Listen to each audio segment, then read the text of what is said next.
Hello दोस्तों, स्वागत है आप सबको फिर से मेरा आपके यूट्यूब चैनल किस देर पे। दोस्तों, आज हम लोग एक और टॉपिक पे डिस्कशन करेंगे। वो टॉपिक का नाम है India Bangladesh border on high alert after military coup है। Railway link suspended with Bangladesh. जो कुछ भी बांग्लादेश से रेलवे लिंक था सबको सस्पेंड कर दिया गया है। इंडिया बांग्लादेश बॉर्डर पर सिक्योरिटी अलर्ट कर दिया गया है कि भी बॉर्डर से इलीगल तरीके से कोई भी पार करके ना आ पाए। तो चलो दोस्तों, वीडियो बहुत इंटरेस्टिंग होने वाला है दोस्तों। तो पहले न्यूज़ देखते हैं हमारे गवर्नमेंट ने क्या बोला है, लेने के बाद डिस्कशन करते हैं दोस्तों। चलो लेट्स गो। नमस्कार, वेलकम टू स्टडी आईक्यू। मैं हूं प्रशांत धवन। बिल्कुल ठीक पढ़ रहे हो आप लोग। यहाँ पर इंडिया इस वक्त बिल्कुल हाई अलर्ट पे है। बॉर्डर सिक्योरिटी फोर्स को हमने अलर्ट रखा है। बांग्लादेश बॉर्डर के आसपास इंडिया ने डिप्लॉयमेंट बढ़ा दी है। बीएसएफ के जवानों की जो भी छुट्टियां थी, जो भी लीव थी, रद्द कर दी गई है।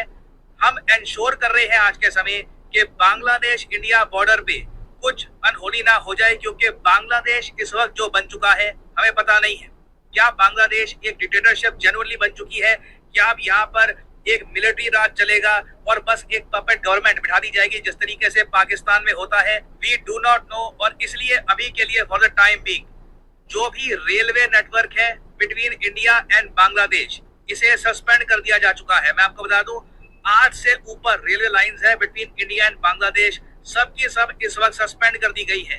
जो भी एयरलाइंस है, एयर इंडिया की जो भी फ्लाइट्स थी ढाका से दिल्ली तक, जो भी और फ्लाइट्स थी, सब की सब सस्पेंड कर दी गई है। इंडिया इस वक्त अलर्ट पे है, आप यही कह सकते हैं। देखो, मुझे यहाँ पर अनफॉर्चुनेटली ये कहना पड़ेगा कि भारत सरकार भी बहुत ज्यादा सरप्राइज लग रही है कि यहाँ पर हो क्या गया। अचानक से बांग्लादेश में तख्ता पलट होता है। बांग्लादेश में जो प्रोटेस्ट चल रहे थे वो तो चल रहे थे अपनी जगह। न्यूज आ रही थी कि बांग्लादेश में प्रोटेस्ट हो रहे हैं, सोशल मीडिया को बैन कर दिया गया। फिर अचानक से न्यूज आती है कि आर्मी चीफ बांग्लादेश के कहते हैं पीएम ऑफ बांग्लादेश को कि 45 मिनट दे रहा हूं, बांग्लादेश छोड़ के निकल जाओ, मैं टेक ओवर कर रहा हूं कंट्री का। और शेख हसीना ने मजबूरी में यही किया। ये दिल्ली में आ गई। शेख हसीना से अजीत डोभाल साहब मिले हैं, पीएम मोदी से भी मिलेंगी मोस्ट प्रोबेबली शेख हसीना। और बाय द वे, ये मिलिट्री कू ये हुआ क्यों है बांग्लादेश में, इसके बारे में मैं एक अलग से वीडियो बना चुका हूँ, military takeover in Bangladesh. ये वीडियो स्टडी आईक्यू पे आपको मिल जाएगी। इसमें जो रीजंस हैं इस कू के, ये हमने डिस्कस किए हैं। और अभी के लिए देखिए, ये जो व्यक्ति है यहाँ पर, the army chief of Bangladesh Waker uz Zaman, ये मोस्ट पावरफुल आदमी है इस वक्त बांग्लादेश में। नाउ इन्होंने बोला तो है कि मैं बहुत ही जल्द एक इंटरिम सरकार बना दूंगा बांग्लादेश में, मगर वो इंटरिम सरकार किस तरफ झुकेगी? क्या वो बस एक आर्मी की पपेट होगी, आर्मी के अंडर काम करेगी, या फिर एक प्रॉपर गवर्नमेंट होगी? क्या बांग्लादेश में फिर से इलेक्शंस करवाए जाएंगे?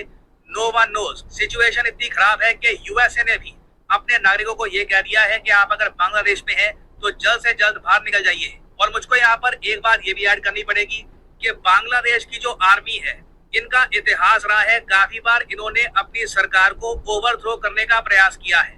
2009 में क्या हुआ था, बांग्लादेश की आर्मी ने, उस वक्त भी शेख हसीना पीएम थी, सरकार को हटाने की कोशिश करी थी बाय फोर्स। इसको कहा जाता है बांग्लादेश राइफल्स रिवोल्ट। उस वक्त भारत सरकार ने कंप्लीट सपोर्ट दिया था शेख हसीना को। भारत सरकार तैयार थी और कैसे भी करके जो ये बांग्लादेश की मिलिट्री ने अपनी सरकार को उखाड़ने की कोशिश करी थी, इसे रोक दिया गया था और शेख हसीना की सरकार 2009 में बचा ली गई थी। यहाँ पे आप देख पाओगे, बीबीसी का आर्टिकल है 2011 का, कि 2009 में जो म्यूटनी हुई थी, या फिर आप कह लीजिए फेल्ड म्यूटनी, उसको लेकर 800 सैनिकों को कोर्ट में भी ले जाया गया। और उससे पहले भी आप अगर जाओगे तो 1970s 80s कई बार बांग्लादेश की मिलिट्री ने अपने देश की जो सरकार है, चुनी हुई सरकार, इसको ओवरथ्रो करने की कोशिश करी है। बट इस बार मैं नोट कर पा रहा हूँ, बांग्लादेश की आर्मी ने टैक्टिक थोड़ा सा चेंज किया है।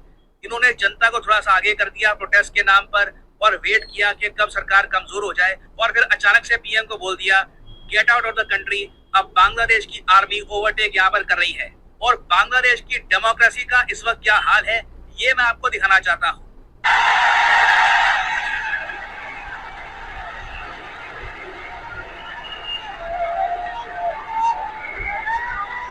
ये बांग्लादेश का पार्लियामेंट है। बहुत सारे लोग, ये जो भीड़ है जिसमें प्रोटेस्टर्स भी आप कह लीजिए, ये लोग क्या, ये सारे स्टूडेंट्स तो नहीं लग रहे हैं मुझे, ये जिस तरीके से प्रोटेस्ट हो रहे हैं। आई मीन स्टूडेंट्स अपने देश के पार्लियामेंट में जिस तरीके से कर रहे हैं, यहाँ पर वैंडलिज्म किया जा रहा है, काफी जगह चोरियां की जा रही है, ये एक नॉर्मल दृश्य नहीं है। और आप इमेजिन कर सकते हैं बांग्लादेश की मिलिट्री ये सब होने दे रही है, नहीं तो देश के पार्लियामेंट की रक्षा तो बांग्लादेश की मिलिट्री कर ही सकती है ना। इतना तो किसी भी मिलिट्री के पास कैपेसिटी होती है कि लोग अगर पार्लियामेंट की तरफ आ रहे हैं उनको रोक दिया जाए। बट ये आप कह लो इंडिकेशन देता है कि बांग्लादेश की डेमोक्रेसी इस वक्त कहाँ पे है। ये इस वक्त हाल हो चुका है बांग्लादेश के इंपॉर्टेंट इंस्टीट्यूशंस का।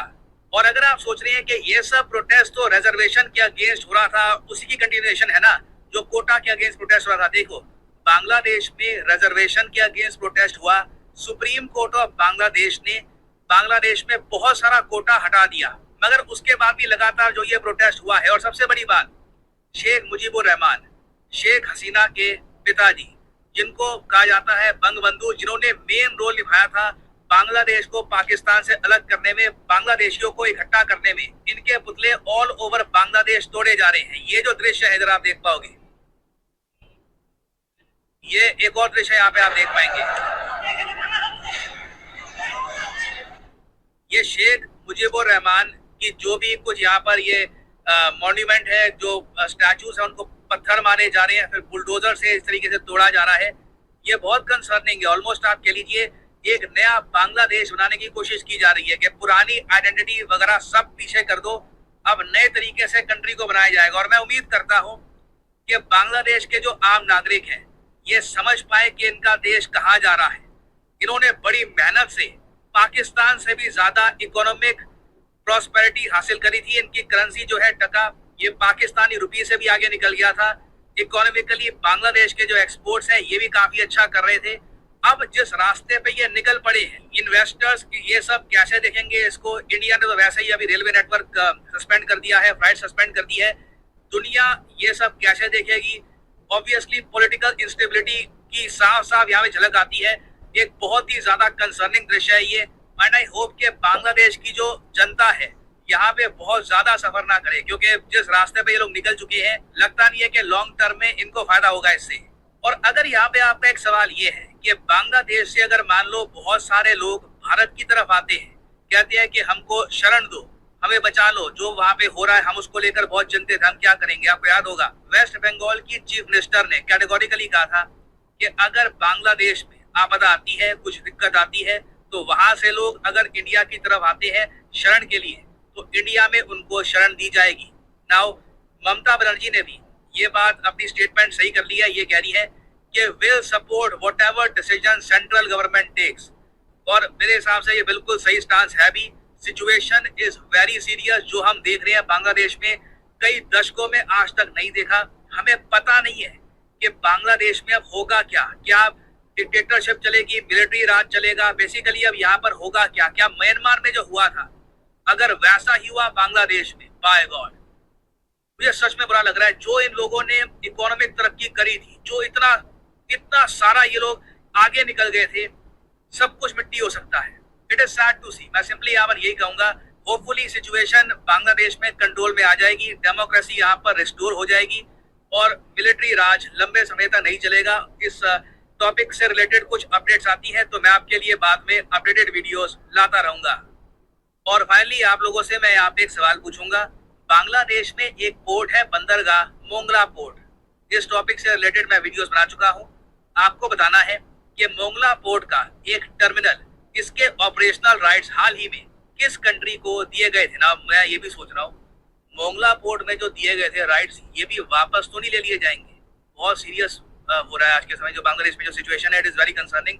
यार ये है यहाँ पे आपकी ऑप्शन, बताइए अभी के लिए टर्मिनल के जो ऑपरेटिंग राइट्स हैं ये किस कंट्री को दिए गए थे। ये है यहाँ पे आपकी ऑप्शंस, चाइना, यूएसए, इंडिया या फिर जापान। कमेंट सेक्शन में करिए उत्तर। जो लोग सही आंसर देंगे उनकी कमेंट को मैं हार्ट दे दूंगा ताकि बाकी लोग समझ पाए कि सही आंसर क्या है। और फाइनली यहाँ पर मैं ये भी ऐड कर दूं कि स्टडी IQ पहली बार स्टूडेंट्स के लिए लेके आया है अर्जुन बैच। एक यूनिक बैच है। देखिए महाभारत में अर्जुन से बहुत कुछ सीखने को मिलता है। अभी सबसे बड़ी बात जो आप सीख सकते हैं अर्जुन से वो है focus, complete focus on the target. आसपास कोई भी चीज है, फालतू की वीडियो गेम्स, कोई टेलीविजन शोज, सब कुछ पीछे। सबसे आगे होना चाहिए आपका career, that should be your main primary target. और अगर आप इसी सोच के साथ आगे बढ़ना चाहते हैं और सक्सेस हासिल करना चाहते हैं तो ज्वाइन करिए स्टडी IQ का अर्जुन बैच। आपको सिंपली क्या करना है, कमेंट सेक्शन में जाइए, यहाँ पे आपको मिलेगी पिन कमेंट और यहाँ परचेज कर सकते हैं स्टडी IQ का अर्जुन बैच। सिंपली इस लिंक पर करिए क्लिक और आपके सामने खुल जाएगा ये पेज। अगर आप मोबाइल फोन पे है तो स्टडी IQ की जो ऐप है ये आप कर सकते हैं डाउनलोड और यहाँ पे आप परचेज कर पाएंगे स्टडी IQ का अर्जुन बैच। और इस बैच की खासियत ये है कि ये बैच हमने बनाया है सक्सेस फेलियर दोनों को ध्यान में रख के। देखिए, आप UPSC एग्जाम का अटेम्प्ट देंगे, प्रीलिम्स आपका क्लियर हो सकता है, कुछ हो सकता है कि may be you never know कि कुछ मार्क्स से इस बार प्रीलिम्स क्लियर ना हो पाए। दोनों केसेस में अर्जुन बैच आपके साथ रहेगा। प्रीलिम्स क्लियर हो गया तो इमीडिएटली मेंस और इंटरव्यू में ये बैच आपका साथ देगा। और अगर मान लीजिए आप प्रीलिम्स इस बार क्लियर नहीं कर पाए तो जैसे ही आपका रिजल्ट आता है तो आपकी स्पेशल क्लासेस स्टार्ट हो जाएंगी इस बैच के अंदर, जहाँ पे आपकी जो भी कमियां थी, जो भी एरिया थे जहाँ पे इस बार आप स्कोर नहीं कर पाए, वहां पे फोकस किया जाएगा ताकि आप फिर से with complete determination and focus फिर से अपने टारगेट की तरफ बढ़ना स्टार्ट कर दें। और मुझको यहाँ पर ये बात भी ऐड करनी पड़ेगी कि 7 अगस्त, जी हाँ 7 अगस्त को स्टडी IQ के कोर्सेज थोड़े महंगे होने वाले हैं। 15% प्राइस इंक्रीज आपको दिखेगा on all courses. Study IQ एक लंबे समय के बाद ये कर रहा है क्योंकि ओवरऑल जो कॉस्ट है सर्वर्स की, वेरियस और कॉस्ट ये काफी हद तक बढ़ चुकी है। तो 15% प्राइस हाइक होगा, सभी कोर्सेज 15% महंगे होने वाले हैं। तो 7 तारीख से पहले पहले आपके पास गोल्डन चांस है, आप एनरोल कर सकते हैं अर्जुन बैच पे। बट ये जो प्राइस लिखा है, नेवर पे दिस प्राइस, सिंपली यहाँ पर कोड यूज करिए PD10 और प्राइसेस गिरना यहाँ पर स्टार्ट हो जाएंगे। सिर्फ 28,500 रुपए पे करके 30 महीने की वैलिडिटी के साथ अर्जुन बैच में आप करेंगे एनरोल। लाइव क्लासेस यहाँ पे आपको मिलेंगी, books deliver to your address, 1-to-1 mentorship. So enrol right now. याद रखिएगा 7 तारीख मध्य रात्रि से स्टडी IQ के प्राइसेस बढ़ने वाले हैं। So make the best use of the prices right now and join Study IQ's Arjun batch. So इसी नोट के साथ ये है वीडियो का। Thank you for listening and as I always say, may the gods watch over you. तो दोस्तों video खत्म हो गया है, तो यह बहुत चिंतित की बात है, स्पेशली जो हमारे नॉर्थ ईस्ट लोगों के लिए जिसके बॉर्डर बांग्लादेश से लगता है। यह बांग्लादेश तो बिल्कुल हमारे बीच में, जो हमारे इंडियन और जो हमारे नॉर्थ ईस्ट का जो स्टेट है, 7 सिस्टर 1 ब्रदर स्टेट है, जो हमारा नॉर्थ ईस्ट स्टेट है, उसके बीच में बांग्लादेश का देश है। वहाँ पे ऊपर पे चिकन नेक का छोटा सा एरिया है। ये तो हमारा इंडियन बेस फोर्स को तो बहुत अलर्ट रहना पड़ेगा भाई, वरना तो ये लोग तो पहले भी घुस रहे हैं, अभी भी घुस जाएगा। तो इस बार कितने लाखों की तादाद में घुसेगा, ये हमारे इंडियन गवर्नमेंट को लोग कैसे संभाल पाएंगे। जो इन लोगों ने उनका देश के प्राइम मिनिस्टर को ऐसा कर दिया है, अभी वहाँ पे मिलिट्री डिक्टेटरशिप होने वाला है। देखो गाइस, अभी उसके देश के बड़ा दिन शो हो जाएगा, बिल्कुल पाकिस्तान के साथ। वहाँ पे बिल्कुल सरकार बने just because of show off के लिए, इलेक्शन के नाम पे। जो उसका बांग्लादेश का आर्मी चाहेगा वही सरकार बनेगा वहाँ पे, क्योंकि अगर सरकार नहीं बनेगी तो बाहर जाकर अगर लोन की ज़रूरत है तो वर्ल्ड बैंक पे, IMF पे, इंटरनेशनल मॉनेटरी फंड पे लोन मांगने के लिए किसको भेजेंगे? आर्मी तो नहीं जाएंगे, क्योंकि आर्मी जाएंगे तो आर्मी को तो सबके साथ पैसा अपनी बैंक अकाउंट में डाल देगा, उसके देश के डेवलपमेंट के लिए कुछ भी नहीं करेगा। तो चलो, वीडियो बहुत लंबा हो गया दोस्तों। अगर आप लोगों को मेरे वीडियो पसंद आया तो प्लीज़ लाइक, कमेंट और सब्सक्राइब कर दो मेरे चैनल को दोस्तों।